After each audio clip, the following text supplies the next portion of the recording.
जय सीताराम। आज एक विशेष विचार हमारे मस्तिष्क में आया। वह आप लोगों से शेयर कर रहा हूँ। देखिए,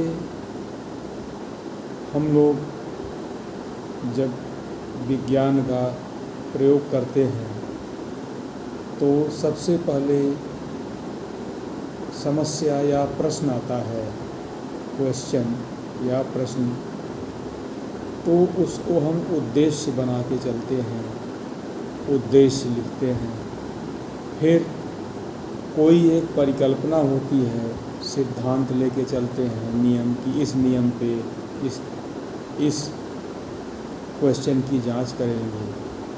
फिर उसके संबंध में सहायक सामग्री इकट्ठा करते हैं, आवश्यक उपकरण, और फिर हम अपना प्रयोग करते हैं। उस प्रयोग में जो क्रिया होती है उस क्रिया के अनुसार करते हैं, कैलकुलेशन करते हैं, गणना करते हैं, समस्या का सॉल्व करते हैं, सलूशन हल करते हैं, और परिणाम सही आता है तो हम कहते हैं कि हमारा दिया हुआ उद्देश्य क्वेश्चन सही है और ये सिद्ध होता है। इस प्रकार हम विज्ञान का प्रयोग करते हैं। रामचरितमानस एक दिव्यतम और वैज्ञानिक ग्रंथ है, प्रामाणिक ग्रंथ है। इसमें बालकांड में प्रश्न किया जाता है। सती मैया भगवान शिव से प्रश्न करती है, प्रश्न किया जाता है और संदेह भी किया जाता है कि इस प्रश्न का उत्तर क्या होगा, और उस प्रश्न का उत्तर ढूंढने के लिए हमें वो सारे प्रयोग के कार्य करने होते हैं।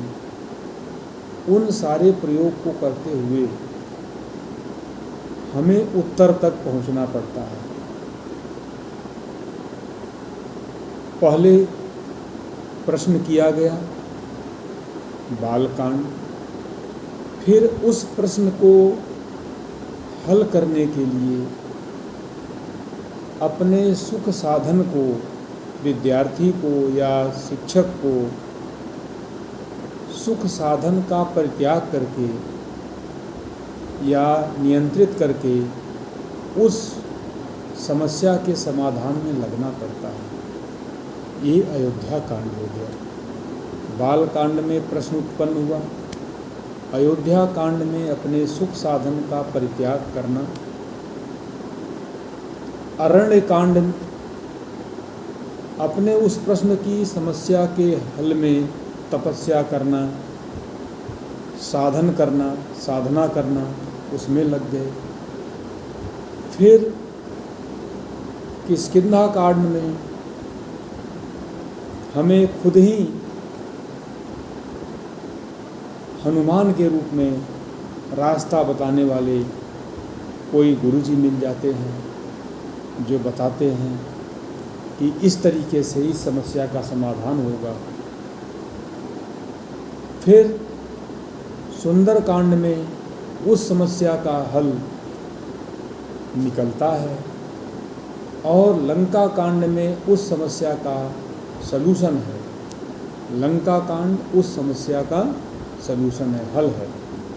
और जब समस्या लंका कांड में हल हो जाती है तो उत्तर कांड हमें उस प्रश्न का उत्तर देता है। इस प्रकार यह ग्रंथ एक वैज्ञानिक ग्रंथ ही है। जय सीताराम।